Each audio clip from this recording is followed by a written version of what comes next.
So today we continue with Kitzur Shulchan Aruch, and we have a very interesting subject. And the topic is the laws of Sefer Torah and other holy books. So it's Siman 28. We're going to do C5, and I'm on page 306. Okay.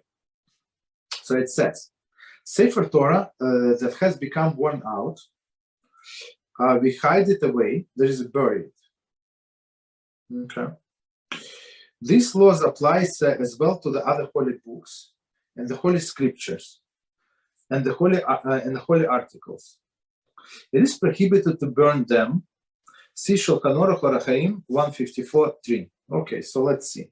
There are many commentaries, so let's see from the beginning with all the commentaries. A Sefer Torah that has worn out, commentary, similarly, if it became unfit for use due to any other reason, must be buried. So buried meaning in the ground, right? We hide away. There is buried. Commentary. It should be placed in an earthenware vessel and buried in a grave of the Torah scholar. So we're talking about the Torah scroll. We put it in an earthenware vessel. Others like printed things we don't do. Okay. So continue. This law applies as well to other holy books. Other holy books, commentary. The Mishnah Berurah rules that Mishnah Berurah 154.22 rules that the requirements for burial in earthenware vessel and then the grave of the Torah scholar applies to a scripture written on a parchment according to halachic specification. Okay, so if it's a real Torah scrolls, that's how we bury it, right? And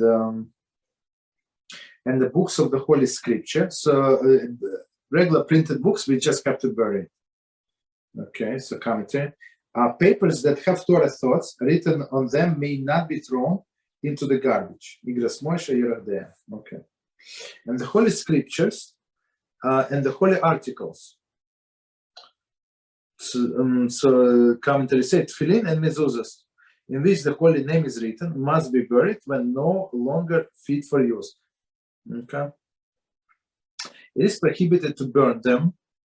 It says in Shulchan Aruch, so commentary. This is forbidden even if his intention to burn them so that they should not suffer inappropriate treatment. Mishnah Berurah 154.24. So basically all of the things, we call it gniza, we call it shemus in, I think it's Yiddish, right? And we put all of these things in shemus. So sometimes in a shul, you can do it yourself. There is no problem. You just have to bury somewhere. If you go into the forest somewhere, right, and you dig a hole, right, and put all of these things where people would not walk, right? So out of the path. So it would be allowed. So, but here where we live, so there are many people who do it commercially. So they you bring them books, you bring them articles, all of the printed materials basically. Not in the holy articles also they have tefillin and mezuzah, whatever people have, and they're going to bury it. They charge money. It's not it's not cheap to bury these things. It's not cheap. Okay. Unless you want to do it yourself, you have a place to do it, basically. Okay, so CF number 6. One may not discard copies of the Holy Scriptures and even halachic and agadic works. So these books, of course, I mean, you're not allowed to throw into the garbage or to do whatever, right? Similarly, it is forbidden, it's prohibited to turn them face down. So some people,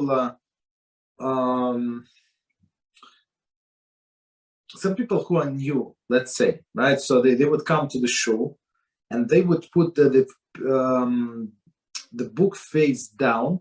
Why? Because as you said, this book that I use, it's a Kitzur, so it opens from the normal back. I mean that's how all of our books, right? So we go doing from right to left. So they since they used to other way, so from left to right, so they close opposite and leave it face down.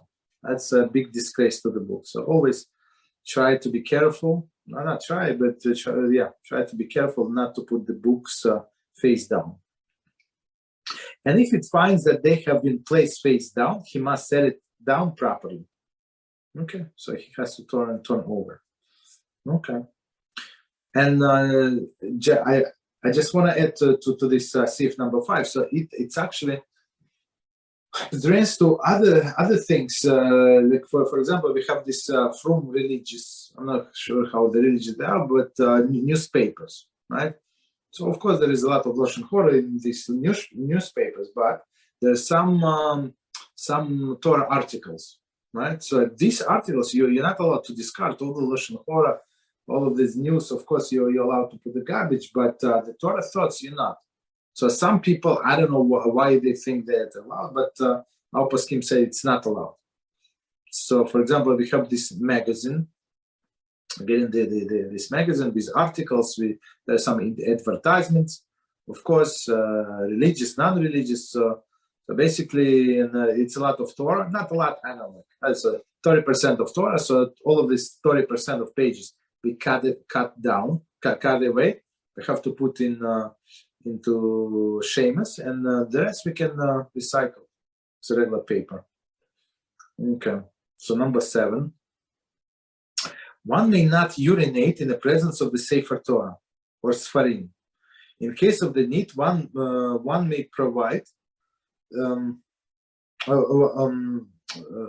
sorry. In the case of need, one may, provided that at the very least they are placed in a height of 10 tefachim.